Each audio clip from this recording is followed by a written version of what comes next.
What's going on, everyone? Thank you so much for watching and listening to another episode of Disciple Principles. In today's content, I'm going to talk about everything you need to know about Biden's student loan forgiveness program. I'm going to go into details about the eligibility and just the process of applying for the program. And I'm also going to give my thoughts on the program as well. Is it a good thing? Is it a bad thing? What is going to happen in the economy and the result of this? I'm going to break all of that down in this video. So what is the eligibility with this program and how do you actually go about applying for the program? Well, the program is going to be targeted to low and middle income families that are struggling with the student loan burden. This is a $1.7 trillion problem, and there's about 45 million borrowers throughout the U.S. Department of Education, they're going to cancel $20,000 of Pell Grant recipients, and then they're going to cancel $10,000 for those that have federal loans. So loans that are with like Sallie Mae or Navient, they have to be loans that were actually taken out through the Department of Education in order to have $10,000 of your student loans removed. Pell Grants are usually a need-based financial aid that students will take out, and this is usually a grant that they don't have to pay back. So it's a little bit more that they're actually going to be giving to Pell Grant recipients. Borrowers are eligible for this if their income, and this is for individuals, you have to have made less than $125,000 annually throughout the year, and it's $250,000 for married couples. So unfortunately, no high-income individual or high-income households will benefit from this action. However, if you are in a high-income bracket, one thing that I would highly recommend is contacting your student loan provider and asking them what student loan forgiveness programs do they have.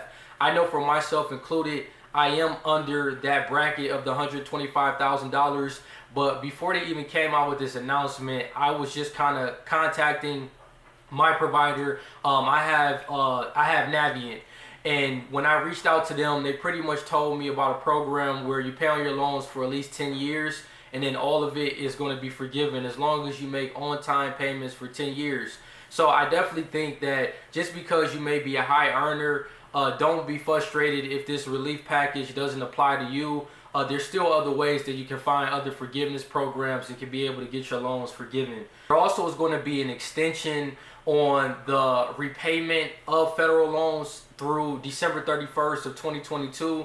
So as most of you probably already know, a lot of student loans were put on hold. There was a pause on them for much of the pandemic, for much of 2022, and they're continuing that extension to next year. January of 2023 is when you should still be looking at to start to repay back on your loans, because that's when it's going to be required. So definitely mark that date on your calendar.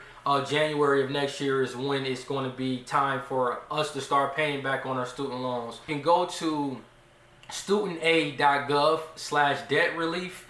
So you can be notified when it's time to be able to claim your relief for this program. I know they said information is going to be coming out in the coming weeks, but if you go to studentaid.gov/debt relief, you can sign up so you can be notified as soon as they present the application of being able to get some of your debt removed. Now, you will have up until December of 2023 to actually sign up for this relief. So I definitely would say don't hesitate, get on it. At least get on the notification email so that way you can be notified when it's time for this relief package to start applying.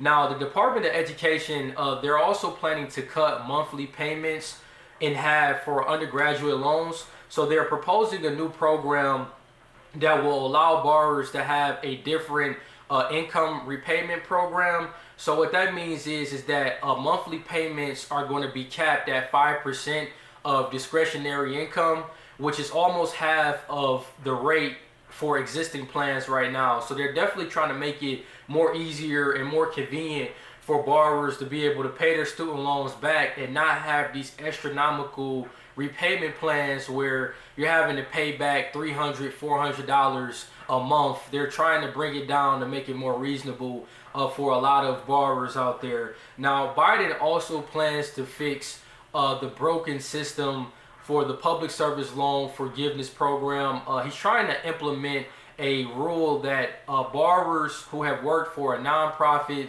they may work for a federal, a state, or a local agency or a government service, to be able to receive the appropriate credit when it comes to their loan forgiveness. You have to go in there before October 31st to be able to have these changes reflect on your student loans if you are working for a public service. So I definitely would say, if you're wanting to enroll in this and see what those changes are going to be, definitely go to psl.gov and then enroll before October 31st so you can be notified as well.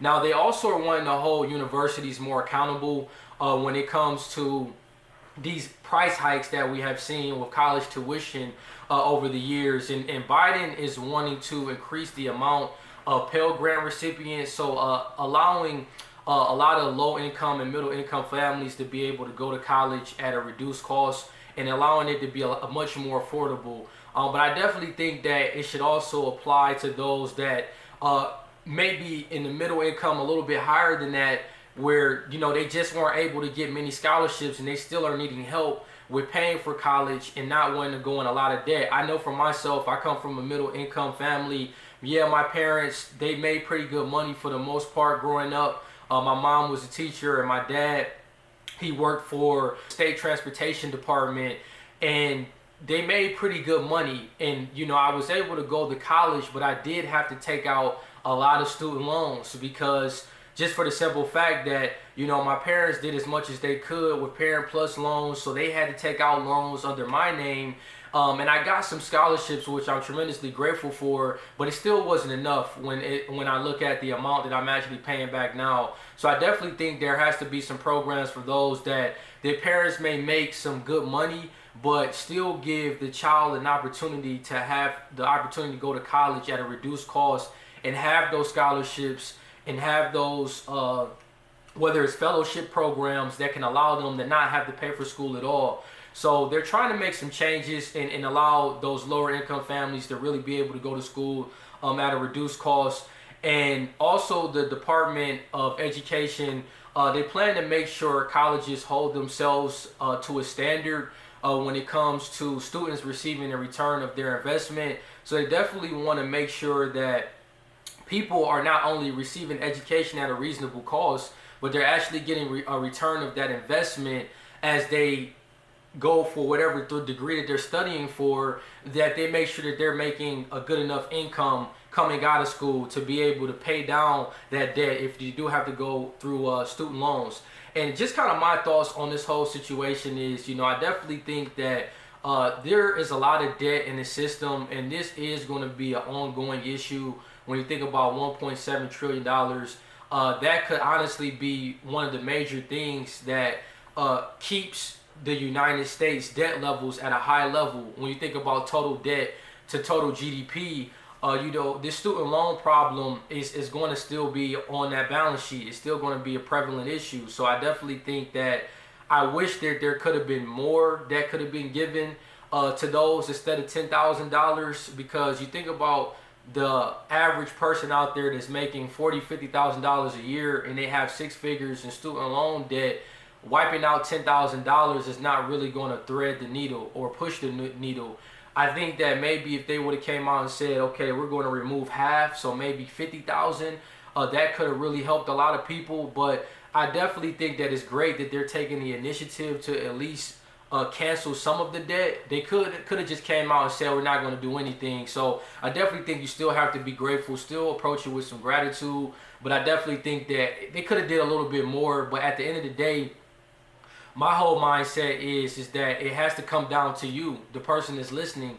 You can't rely on the government to be able to pay for your student loans. You have to find creative ways of how you can be able to create streams of income to be able to make another side income outside of your main salary that you're making with your job. What value are you providing with your employer where you could potentially ask for a raise? What skills are you developing from a personal development standpoint that can be marketed as services to other people that you work with on a day-to-day basis? So I think there's a lot of things that you can do as an individual, and you have to take responsibility. We made the decision to take out student loans, So now it's our responsibility to pay those student loans back. So I definitely think just really focus on you, focus on how you can become better, how you can add more value in the marketplace, how you can be a bigger asset with not only the people you work with, but within yourself, so you can attract higher income, you can attract that energy of getting out of debt and having financial freedom, where the student loan issue is not going to be prevalent in your particular financial circumstance. And one thing that I also wanted to highlight is, I think about when I went to college in 2011 at Bowling Green State University. I was an out-of-state resident. I'm originally from Michigan, so my tuition was much higher. Back in 2011, I was probably paying about $20,000 per semester for going to the university. So that's about $120,000. What it has increased to now is, when I looked at the statistics for Bowling Green State University for their 2018-2019 tuition, it's showing about $35,000. So you're talking about, and that's per semester. So you're talking about $120,000 education back in 2011 is now costing close to $210,000 in 2018, 2019. We're now in 2022, so I can only imagine it's probably closer to $40,000. But it just goes to show you the evolution of how these prices of college tuition has become much more expensive. And I think that it has to become more reasonable.